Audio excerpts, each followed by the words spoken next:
Lebetkin, the Rabbi from another planet. Please like, share, and subscribe, and ring that little bell. Ring the little bell, so you are notified when new videos drop. And we are in a new, and I would say rather new, rosy age. I'm not just talking about the festive crimble period, which I do enjoy. I have to say I do enjoy it. I probably enjoy it a little bit too much, but I enjoy it a lot, right? I enjoy it a lot. Well, what's not to like? Everybody's nice to each other. You get presents and good food. Really, I like a mince pie. It's very, very, very nice. I don't see anything to complain. But anyway, I digress. We are in a bold and rather wonderful new world in Doctor Who fandom where everything seems to be just good, right? I don't tell you. There's a lot of things people want to complain about, but it all just seems to be good. Now, the weird thing is, all this happened. The microsecond that David Tennant stepped onto the screen, it was really that same millisecond it happened, and we knew what was going to happen, and we knew months earlier that Russell T Davies was taking. Was it a year earlier?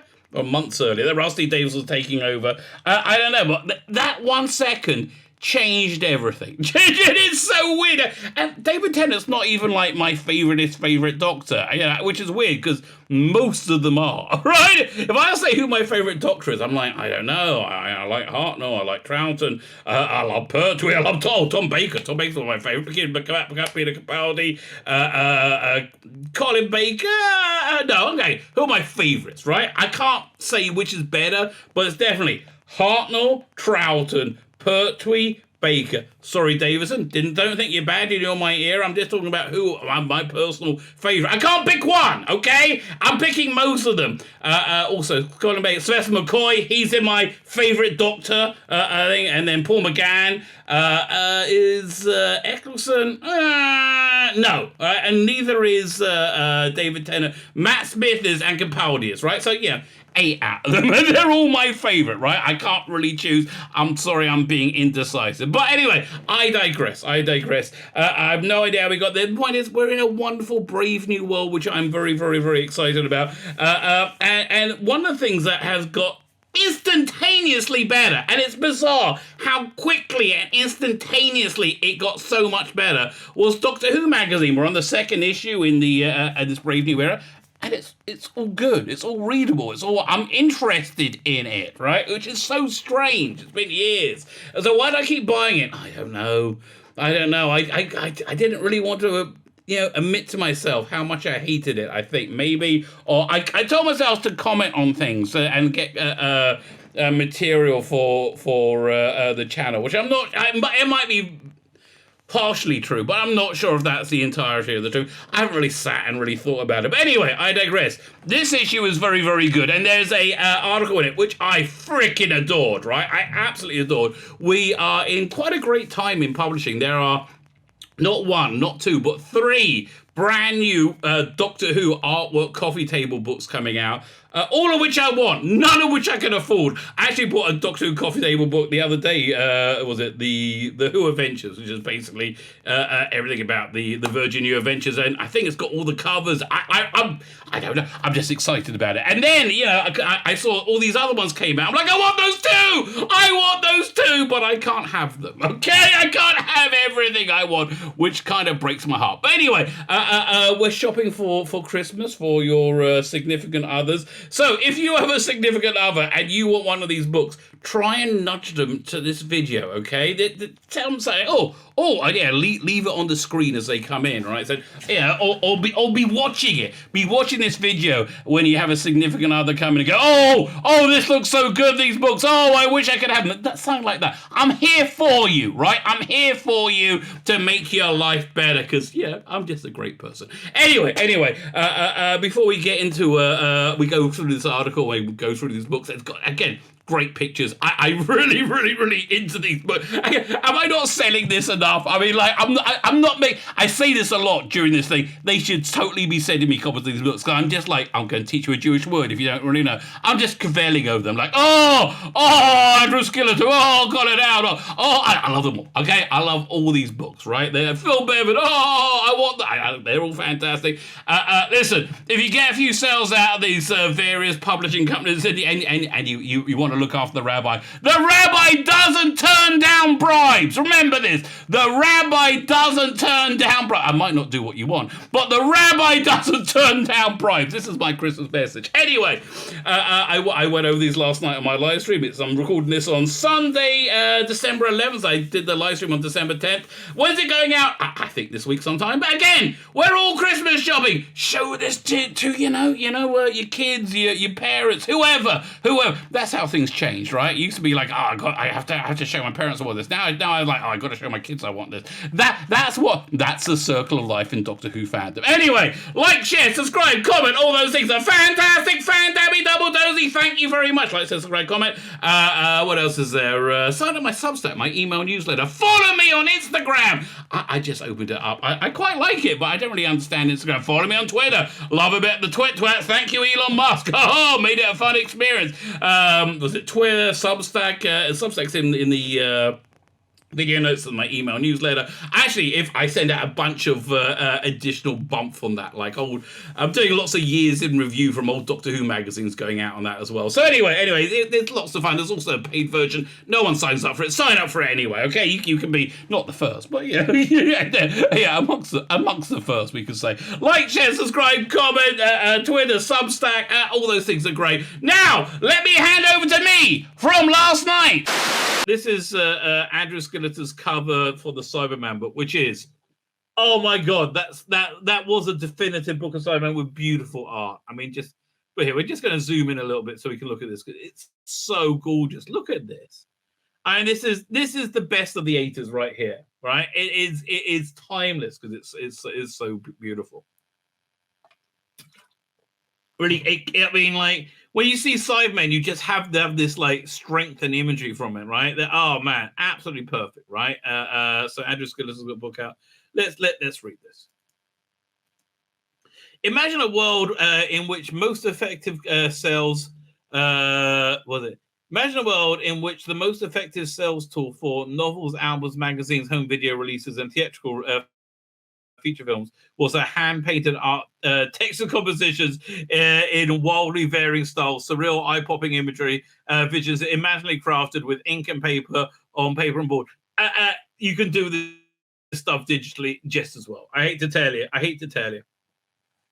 If you're old enough, you don't need to imagine such a world. You'll remember it. This is the pre-digital era. It was very impressive. Like, you could do it on your first go, right? You wouldn't be like digital has made everything much easier, right? You can cover up mistakes very easily. You can correct things. So much tracing is going on. Which, yeah, I'm not really... again, whatever you need to do to get a comic out.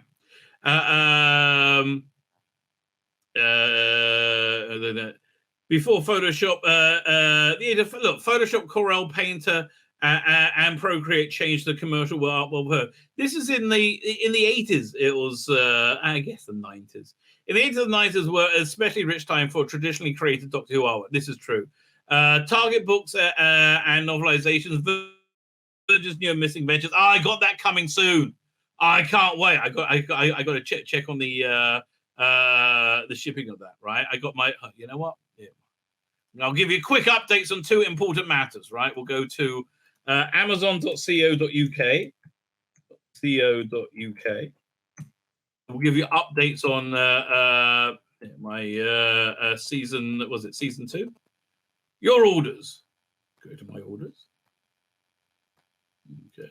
And second. Track package. Any new details? No, last thing's still December 7th. Come on, let me know when it's on the way. And now I've got to go to Book Depository. Book Depository?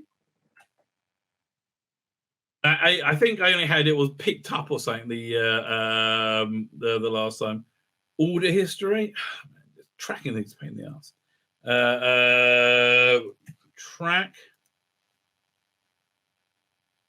Track by number. Track. Everything's a nightmare. Oh, it's moving. Ship to Pomodoro country on its way to final destination country. Yes, 2 days ago. Oh, means it's landed in the Holy Land. I will be a happy camper soon, right? happier. Anyway, yeah. So missing mentions BBC video cassettes and deluxe non-fiction hardback books, all boasted painted covers, line illustrations. Meanwhile, the lifeblood of such fantasies like the Celestial Toy Room, Sharda, Scaro, Invision. That is true. That's where Phil Bevan really came big. And he really made the crossover. An unusual confluence of publishing schedules this autumn sees the publication of a trio of lavish coffee table books showcasing Doctor Who's work with three of the most prolific artists from that period. Illuminati, the first of the three planned volumes collecting the artwork of Andrew Skilleter, whose paintings grace over 47 Target books and 23 BBC sleeves. I'm surprised we don't have an Alistair Pearson book coming out as well, quite frankly. When I first visited Aval H. Allen, I was absolutely no Doctor Who I had absolutely no Doctor Who in my portfolio. So Andrew Skilleter. I wonder what you had in his portfolio. Time Slide presents all 33 all 33 Doctor Who paintings created by Colin Howe for the BBC video. I like that had a uniform, iconic look. It was very, very cool, right? For the BBC video, together with his Target and Virgin novels. Oh, cover art, that'd be nice. Plus pieces of Doctor Who magazine and Doctor Who classic comics. Oh, he did excellent stuff for that. And the art Phil Bevan is a treasury of distinctive illustrations, one of the best loved fanzine artists, whose work also found an audience of the pages of Doctor Who magazine. Yes, we love Phil Bevan, right? He did a great illustration of what's his name as a faux Doctor? Look up, guy from a private function. A private function. A private function. Richard Griffiths. Richard Griffiths as the Doctor, with Julia Sahala as the assistant. It's a great piece, right? But the vast majority of his artwork hasn't been seen for at least 30 years. All three books also feature pieces that never appeared in print before. Very excited. Okay, so Andrew Skilleter's first professional Doctor Who commission was the cover of the Target Adventure of the K9. That was his and Other Mechanical Creatures in 79. It was closely followed by Terry Nation's Dalek Special. See that I read, Dalek Special band. You saw he grew that. You see his basic style there. Dalek Special. Man, these all look so nice.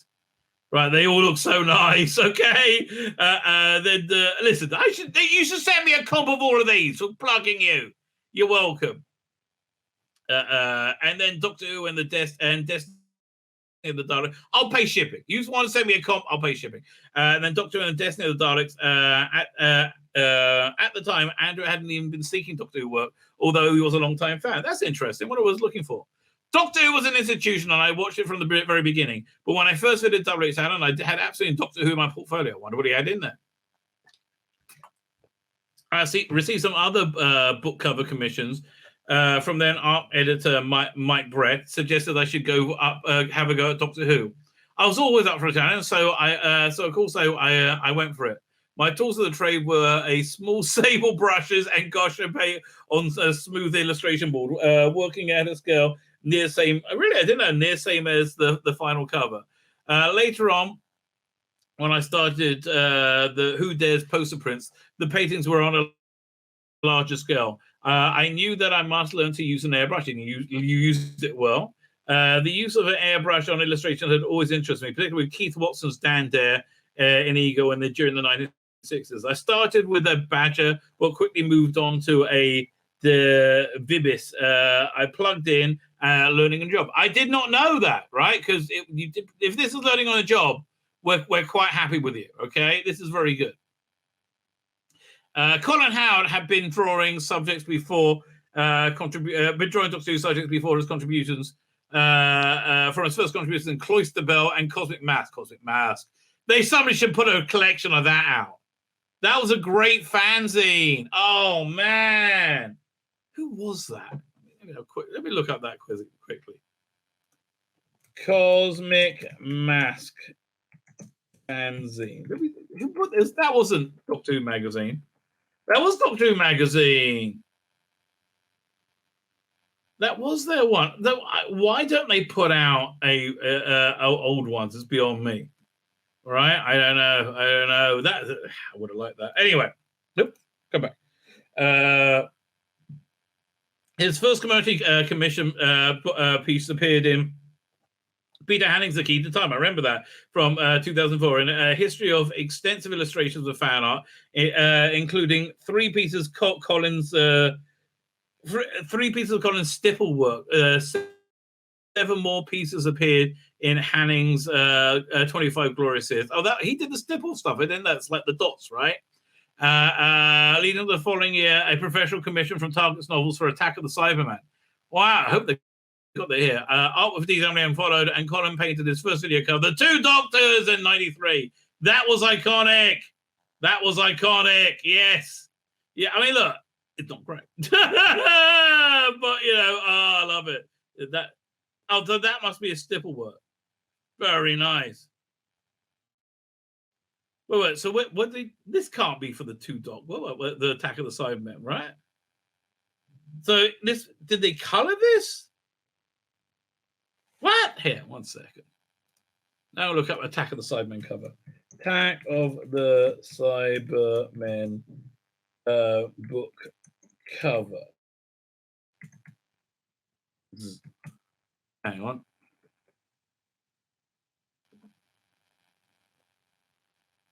Okay, I got the one with Andrew Skilleter. Was there a Colin Howard one? There's an Alistair Pearson one. What are they talking about? What? The cover, was it? Does it say? Let me say. Is this Colin Howard or is this? It should say who the cover is on now. Cover by Colin Howard. I take it back. I thought this was out here. 1 second. No, this is by Colin Howard. I thought that was by Andrew Skeletor. Totally wrong. I was totally wrong. Well, there you go. I'm glad to cover that. That's beautiful. So this must be Phil Bevan then, right? I'm assuming. Anyway, it's Phil Bevan stuff. Oh, it's freaking awesome. Oh, that is awesome. Stop. I spent a few years refining my painting technique after Attack of the Cybermen rules. I barely painted since school. I concentrating on my stipple illustrations to try and earn a living. Well, that's because the printers there could print those much better. So I kept submitting steadily improving paintings to DWM with the intent of getting cover work. In the end, I compiled a portfolio of Doctor Who paintings that I was finally. I compiled a portfolio of Doctor Who paintings that I was finally asked to show at the BBC. Okay. John Freeman, the DWM editor at the time, was a massive, I guess he was a fan, was a massive help. Okay, was a massive help with that. As was successor Gary Russell, who continued to commission me and add to my portfolio. As a fan since childhood, I had good knowledge of Doctor Who. Okay, well, pretty, yeah. I would say that's important, wouldn't you? Good knowledge of Doctor Who. I usually painted. I usually use acrylic paints for portraits and feature elements, monsters and so on, with painting inks sprayed through airbrush and background. The airbrush work was the usual starting point for each piece, and then I paint over it, and then I sprayed over my original hand-drawn pencil designs. Okay, yes, and we can kind of see. Yes. Man, the 80s was the time for the airbrush. Oh, look at that Phil Bevan stuff. That's Attack of the Cybermen. Example of Colin Howard's black and white stipple illustration technique for the 1990 inspired from 1990 inspired by Attack of the Cybermen. Okay, and then we've got Phil Bevan for a Simon Messingham short. Yes, that does look like. I think I saw that when it first came out. In the Doctor Who yearbook. Yes, I did right. And the final wish was the fanzine and Adventure in Time and Space, CMS in '87 by Phil Bevan. Yeah, man, he was great. No, like Colin, Phil Bevan started out in fanzines, including Shada, DW Bulletin. Phil's art was entirely different, though, resolutely focused on a high contrast line work and in a characteristically highly detailed Gothic style. Yes. It was early 1990. It was the early 1990s. It became a prolific contributor to the Doctor Who magazine, providing illustrations for all of the preludes. Yes, oh, they were great. Oh, well, I hope all that's in there. Especially written prologues to each of the new adventures novels from Mark Gatiss, Nightshade in 92 to Human Nature in 95. Man, that was a great era of Doctor Who. I can't wait for this book to arrive. It's been so forgotten. Kit Bevan remembers how his older brother became involved with fanzine work.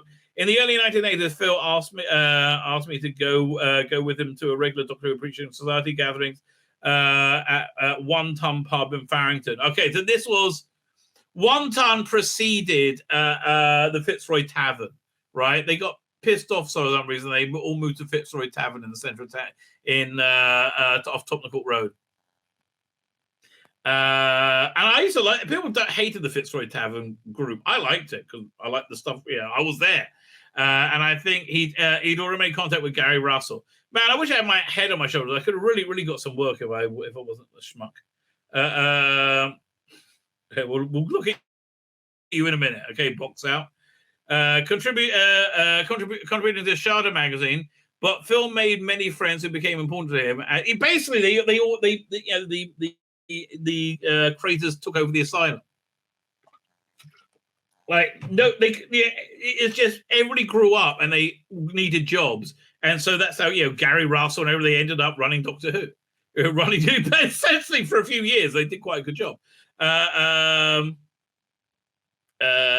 to me, he became extremely friendly with Jeremy Bentham and his lovely wife Paula. I remember people was not being complimentary about Jeremy Bentham. I don't know what the truth is. And began to be able to draw Jeremy's book An Adventure in Time and Space part work, soon becoming its art. I've never heard of this. Soon becoming its art editor. Phil would sometimes use actual likenesses of friends in his artwork. There were many instances of Jeremy and Paula's face in his work, some of which are in the book. As a youngster, his earliest work was pencil drawings on paper, inked with a biro. Well, that's what they kind of look like. And filled with colored pencils as he got older. He evolved his drawing style into using artboard and rotary rapidgraph pens. Again, it looked like that, which are still nibbed ink cartridges used for technical drawing. Yeah. Most of it, that's what everybody uses, right? Most of Phil's pieces are in black and white line art, but he moved on to using Cardin d'Ache pencils or Winsor Newton inks for color. Yeah, yes. Well, we can see. Look, there we're seeing it, right? And he looked like he did a bit of masking too, right? Which is kind of dodgy on that stuff. Okay, what's this box out? Andrew, Colin, and Phil were all commissioned by commercial. Andrew, Colin, and Phil. So I'm just gonna were all inspired by commercial artists they admired and they used. I was highly influenced by illustrator Ron Ebleton, says Andrew Skilleter. Right? He was known for the so much, including the classic Wolf of the Britain strip. In Express Weekly, okay, as well as Stingray, Stingray. I think he did Stingray apparently. That's what I'm trying to say. He did Stingray, and Captain Scarlet, dun dun dun dun, dun indestructible Captain Scarlet. Da, da, da, da, da, da, da. It's the only way you can say it. Really, it seems wrong saying Captain Scarlet. No, Captain Scarlet. And may I just reiterate, okay? If we're going to do a cinematic Jerry Anderson universe, right? A cinematic Jerry Anderson universe, I think John Boyega should be Captain Scarlet, right? I think John Boyega. Why? Because I don't think doing the Cary Grant thing really works today. In fact, I think doing the Cary Grant thing is actually replaced by doing the John Boyega thing, right? Cary Grant was like somebody you would look up to, respect, but be kind of like a cool man. Okay, that's basically. I think John Boyega could also do that as Captain Scarlet, and basically Captain Scarlet has to run a lot, right? There's got to be, got to be like Tom Cruise, right? I think John Boyega would be great at Captain Scarlet, right? And you know what? I got to say, gladiators not in a dress as Captain Black. I think that might be interesting, actually. And Captain Black could be his like mentor because he's older. Yeah, yeah, it's actually not bad casting. You're welcome. What stood out for me was his modeling of skin tones. His drawing was also something I admired.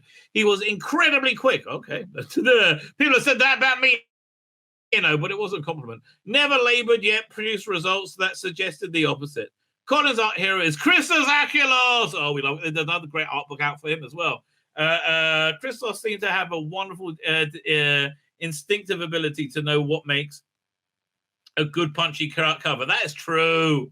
I always feel he was able to access the child within him in that loved action adventure movies, and he was able to tap it. Yeah, he did kind of have that feel of those old romantic movies, right? That I don't know that early 70s, like maybe that's because the stuff he illustrated was. But it kind of has that vibe for me.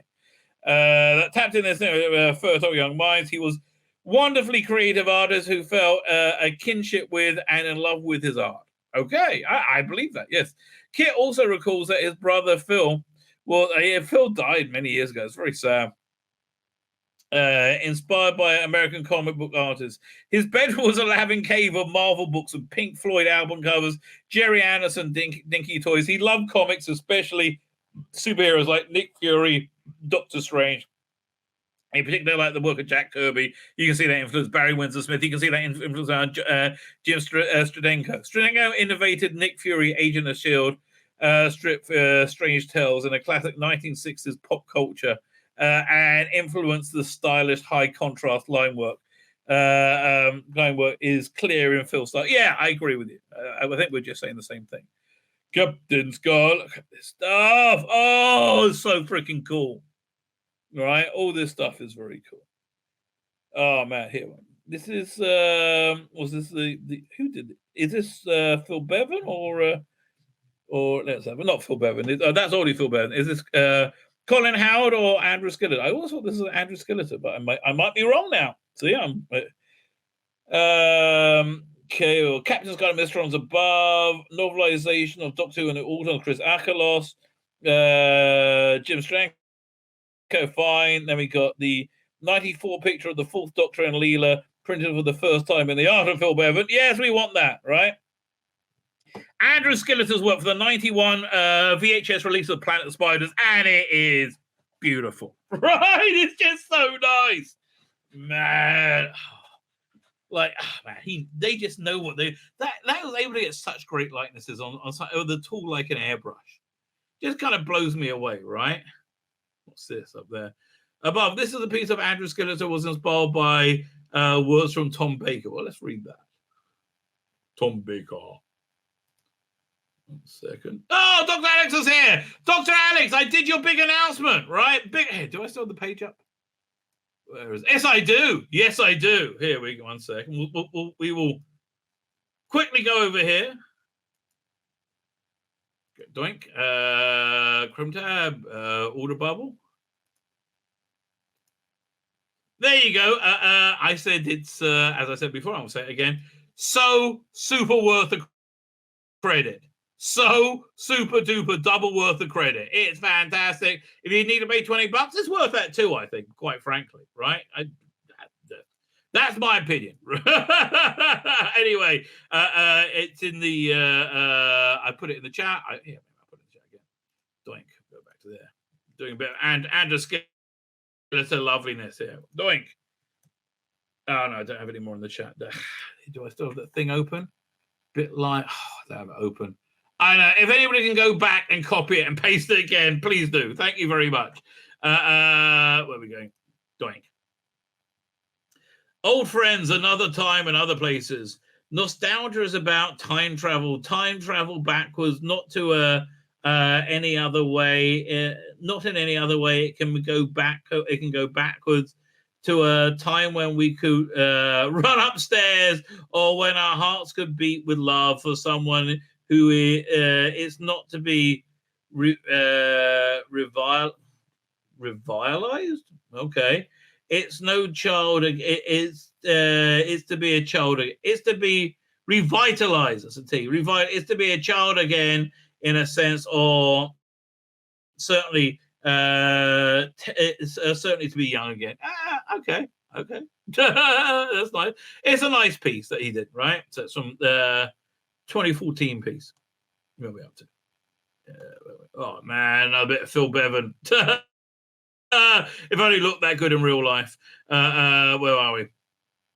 The 76 stories, Seat of Doom. There was a photo of. Let me have a bit real out. Man, I missed all of this stuff. It's only with pencil drawings. Fine, I missed this.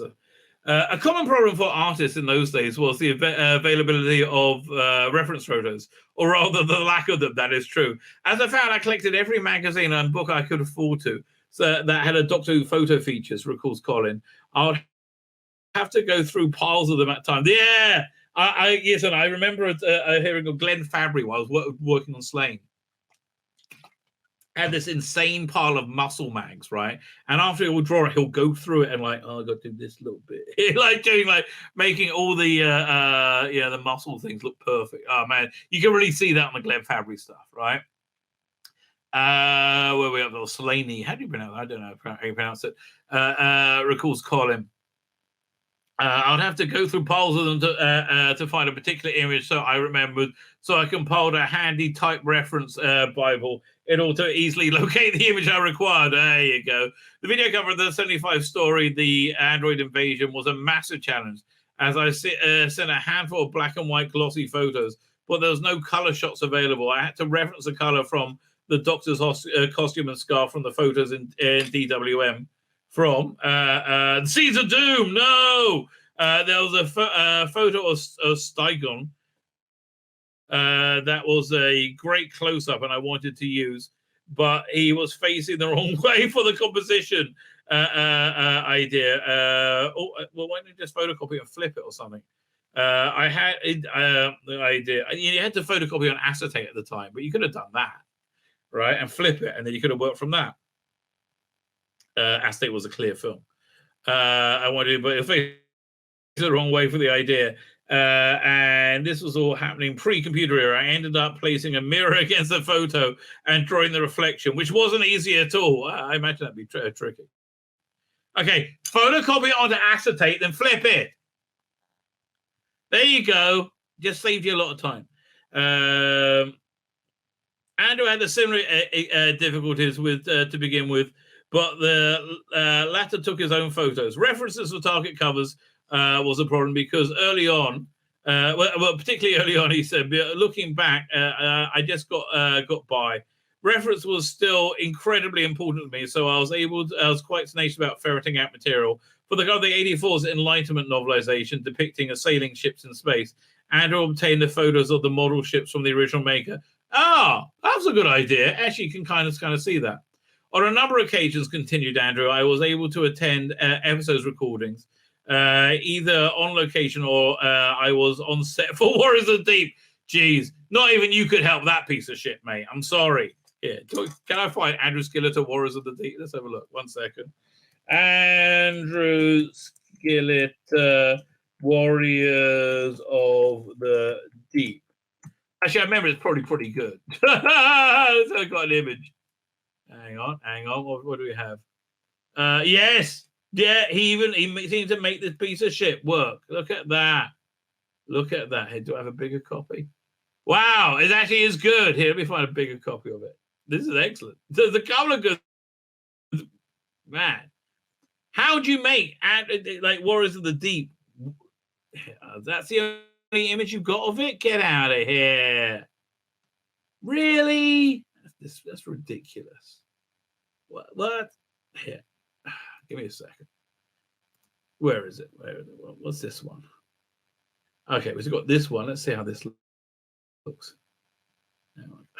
1 second. Now I've got to save the image. Okay, I'm saving the image. It's happening. I'm doing it. All right. How's this one? How small is it? Oh, I can make it work. That's okay. And there's this one as well. Oh, doink. Hang on. So share screen. Hang on.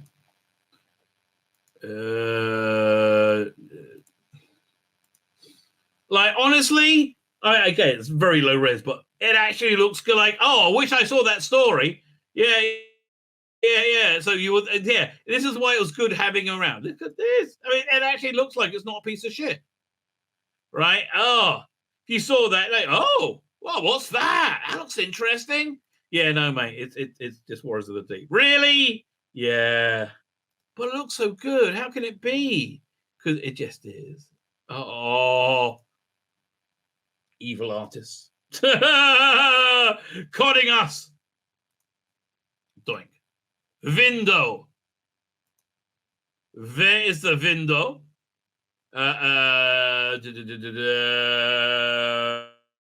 So you can't see Warriors of the Deep. Okay. Sorry about that. I took my own photos, and again on location to endorse it for greatest of the galaxy. Ah, now you're talking. Sylvester McCoy was very obliging for photos. I used one of those on the portraits of the proposed cover from the 1990 Doctor Who calendar. Phil made a point of creating his own reference material, so to avoid having to use well-known publicity dots, as Kit explained, rather than draw a composition of floating heads to illustrate a particular story. Phil preferred to compose a whole scene. Yeah, he's got, oh man, yeah, let me see if I can find Phil Bevan,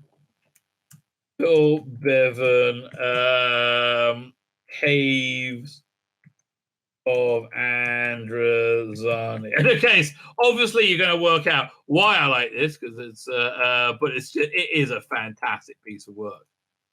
Let me find it. Oh, they have it right here. It's a decent size as well. Yeah, I remember this well. I was like, oh, I'm buying that. This Doctor Who bulletin. 1 second. Doink.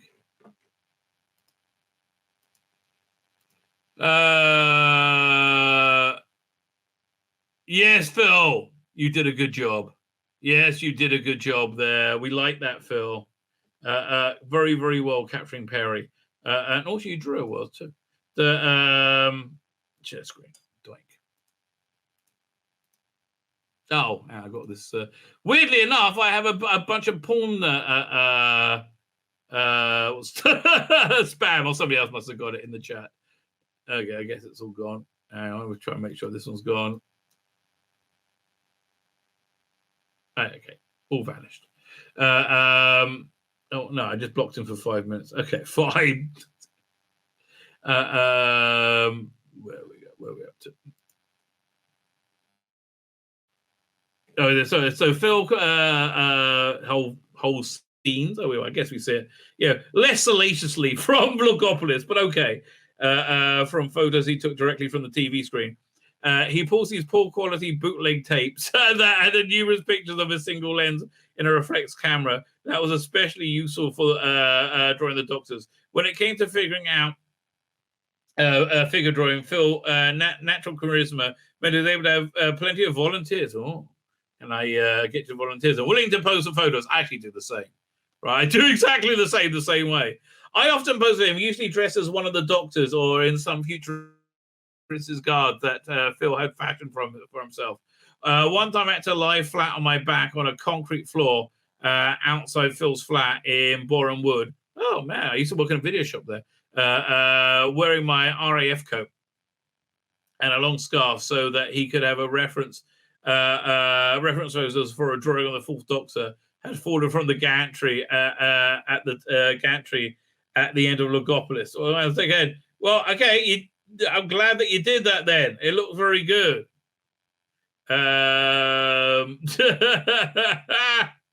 Yeah, listen, this is the way you make comic. This is the way you make art, right? Okay, I guess that's Colin Howard. What's that? Colin Howard's Remembrance of the Daleks, 1988, was used on the magazine. Oh, yeah, I remember that. It was a Doctor Who magazine cover. It's excellent. Phil was leaning over the eternal stairwell of the building to get the right perspective, and my eyes were screwed shut, and there was sun right in my face. That photo was resulting drawing are both in the book. Yeah, Tragically, Phil Bevan never got to see Doctor Who's return in 2005. He died in April 98, aged 44. So sad. The year leading up to his death, Phil became more introverted, recalls Kit. He locked himself away at times. And was more difficult to reach. He had demons, I think, depression and ill health. The loss of a sibling can be particularly difficult, and I still can't find his absence. I still feel his absence profoundly upsetting. It's very touching when he's remembered in this. Okay, neat work. So I'm glad I'm plugging it then, quite frankly. The heyday of the handcrafted commercial art may now be a thing of the past. That's the sad. It is the thing of the past. I mean, look at the cover for the last Big Finish Star Cops. I'm sure that was here. Let's have a look it up. Was that like a filter, or was it painted? I don't think it was painted, right? The Incredible Hulk is here. Well, I'm glad to see you, sir. I hope you're not what's his name who plays you? Who's an arsehole? Where are we up to? So the as demonstrated by the more recent work that appeared in Illuminati and Time Slide, both others have undertaken private commissions for pieces in the 21st Century Doctor and Companions, with Colin having been involved with the creating of the digital assets for the animated version of Shada in 2010. That's interesting. Macro Terror in 2019. And Evil of the Dark. They're both excellent. With such a comprehensive body of work behind them, is there any Doctor Who subject they would still like to illustrate? I do regret not painting many companions back in the 80s and 90s, says Andrew, because there were restrictions on target covers. You weren't even where even the Doctor became a no-go area during a good part of the era. Really? That's bizarre. That's really bizarre. I had no idea. Really? That makes sense, I guess. I remember him not being on the cover a lot, in which I was working on them. There were anomalies such as the Keeper of Traken, where to be able to feature Nyssa in all her glory, it was great to be able to introduce a female element to Who. Imagine if I could what I could have done with some of the others. By the time it came to VHS covers, most of what I considered to be classic of my childhood, John Pertwee and Tom Baker's heroes, had already been released, said Colin. I'd love to have a go paint in the Silurians. That wasn't a great cover. Ark in Space, yeah, that could do a better one as well. Robots of Death, wonderful. To name but a few. Of the modern stories, I'd like to paint the Salem Pit, Waters of Mars, Rings of Akitan. Really? I didn't see that one coming, mate. It took me. That was a left turn. I mean, visually it's very nice, but it's still a bit of a left turn. And of course, Blink. Well, of course, or anything with the Weeping Angels. They're the best modern Who creation by a long way. I prefer the Slitheen. Quite frankly, I do. I prefer the Slitheen. So okay, I can't say these are huge recommends. I would love to buy them all. Right? They look a lot of fun. How much are they? And where can you find them? Okay, let's do that bit next. It's yeah, I'll look it up. Illuminati. How am I spelling it? I have no idea. Fine. In Art Andrew Skilleter. Let's have a look if that comes up. Andrew Skilleter. That's okay. Let's have a look. See what you have to say. How much is this? I remember being reasonably pricey. Doink. Okay.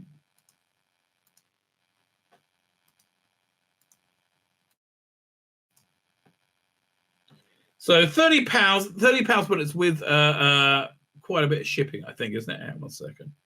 Where's the page? There you go. £30. I mean, let's have a. Can we zoom in on these things? Oh, here. I mean, look, it's a beautiful volume. Don't get me wrong. All right. That's better. Oh, thank you. Okay, so we've got the cover, hardback. Yeah, this is beautiful. I remember that That's from TARDIS Inside Out, I think. Oh, look at this. It's very nice. I mean, like, I'd love to have this. That was his first commission. He did pretty good, if I might say so. TARDIS Inside Out, I remember that. Yes, I got a signed copy of that from John Nathan Turner. Caves of Androzani, all-time classic cover. Okay, yeah, fine. And who else we got? Is that the last? Oh, so some modern stuff. BBC cut. I mean, look, this is a beautiful coffee table book, right? And yeah, again, Andrew, I wish you only success with it. You should send me a comp, right? Right, you should so send me a comp. I remember, yeah, this is also from TARDIS Inside Out, I think.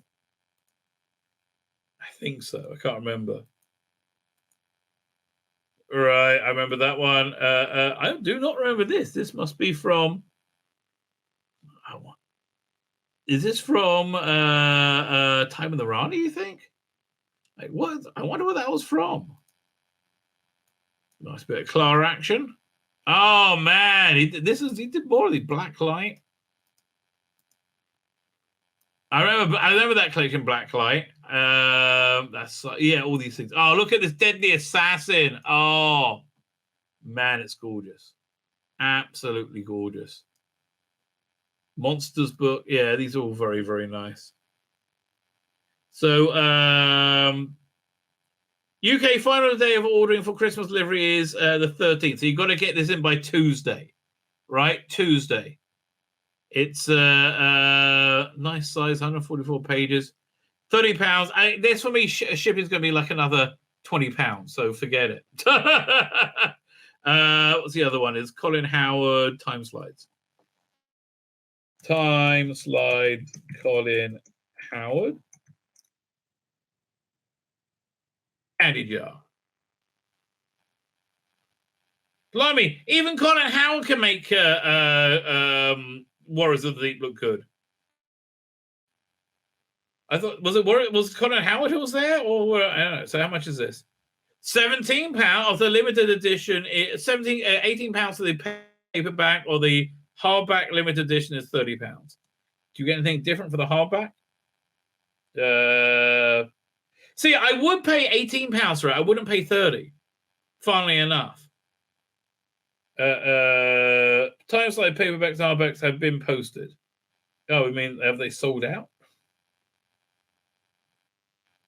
Okay, and finally, it's The Art of Phil Bevan. I think that's from Telos, isn't it? The Art of Phil Bevan. I think it was a good idea offering a off-back version, frankly. Telos. Doink. So £40 again, but that's what I pay for the to show them the interior stuff. That's what I paid for the Who Adventures, but they had it on Book Depository. Let's look at Book Depository, see if it's on there. Book Depository, because that you get free shipping on that. Art of Phil Bevan.